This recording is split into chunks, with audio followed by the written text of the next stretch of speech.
Hey, today I'm talking about 3 Gene Wilder Richard Pryor films. And the names of those 3 movies are See No Evil, Hear No Evil, Stir Crazy, and Sliver Streak.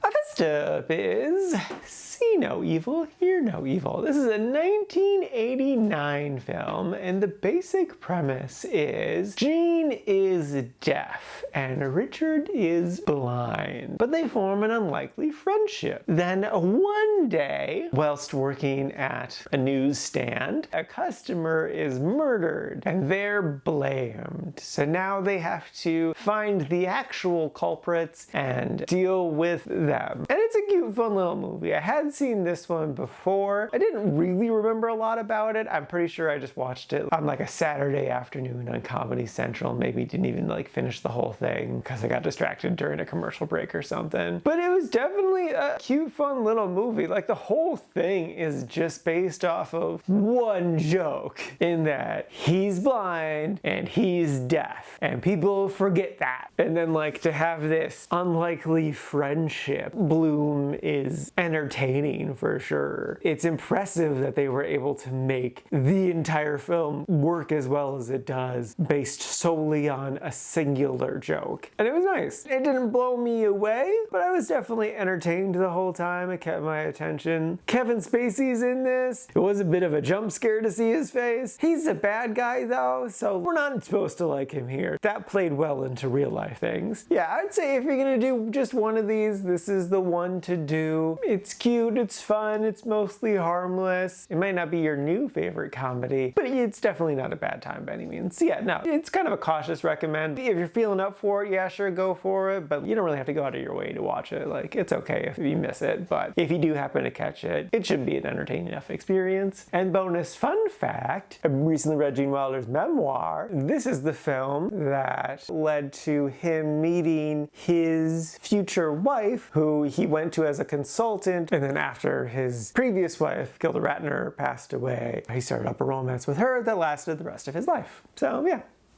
Next up is Stir Crazy. This is a 1980 film, and the basic premise is so incredibly random. The title, I feel, mostly alludes to them being in prison, which is a good chunk of the film, but it really goes in some wild directions. It starts off with these 2 friends who happen to get fired at the exact same time from 2 completely unrelated jobs, and then they decide to take this as an opportunity to go from New York to Los Angeles to make it big out there, because one is a writer, the other is an actor. But then along the way, their car breaks down in a random little town and they need money to just do anything, so they convince a bank manager to let them dress up in giant chicken costumes in the bank lobby to not attract new customers, but to entertain current customers. And whilst they're on a lunch break, some criminals steal the costumes, do half of their routine, and then rob the bank. And then when the cops show up is when the duo comes back, and they just assume that's the criminals returning to the scene of the crime. So they get arrested, sentenced to prison. Whilst in prison, after 3 months, the warden has them try out his mechanical bull to see if anyone's really good at bull riding, because there's an inner prison bull riding competition thing that happens where they bet $50,000 on the winner. And it turns out Gene Wilder's actually really good at that, but his gay best friend tells him not to immediately accept the deal so they can get a better deal, so they can plan an escape around the bull riding event. So after a lot of prison brutality stuff, he then strikes a deal which leads to them going to this rodeo and planning their big escape. But by that point, their defense attorney realizes that actually they shouldn't be in prison, and he was an idiot before for not realizing that. So that's the movie. It's so random, it's so was strange. I definitely laughed occasionally. I didn't super care by the end of it, but it wasn't a bad experience. It was just so weird. I really thought I was gonna be more focused, like it was gonna be more just straight prison stuff and not all of this other so incredibly random things. I didn't hate the movie, but I didn't super enjoy it either. It's a good solid meh of a film. Would I recommend it? If it seems like your vibe, sure, go for it. I'd say cautiously though, but this is such a unique little film. I don't think it would have a big modern audience. So yeah, it's just a very cautious recommend. If you really think this is your vibe, go into it with lower expectations and hopefully you'll be pleasantly surprised by it. But on the whole, I wouldn't really recommend it.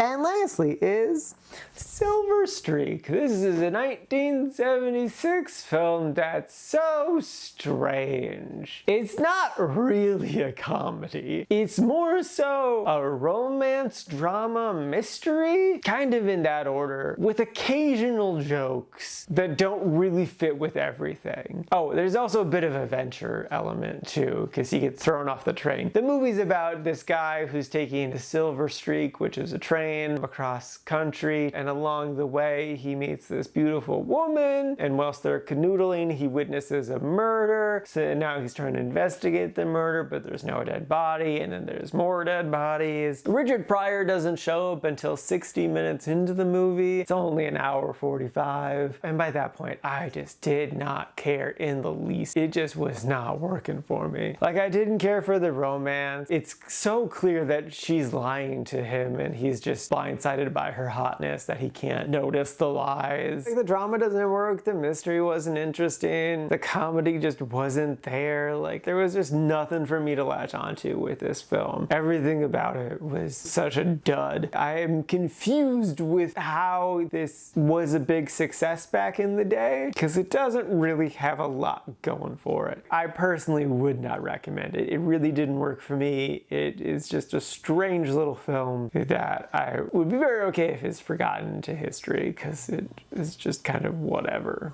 Alrighty, now for today's rankings. First up we got See No Evil, Hear No Evil, sitting at number 48 in the liked section. And then after that is Stir Crazy, sitting at number 68 in the meh section. And then bringing up the rear is Sliver Streak, sitting at number 79 in the didn't like section. And this is out of a total of 84 old movies so far this year.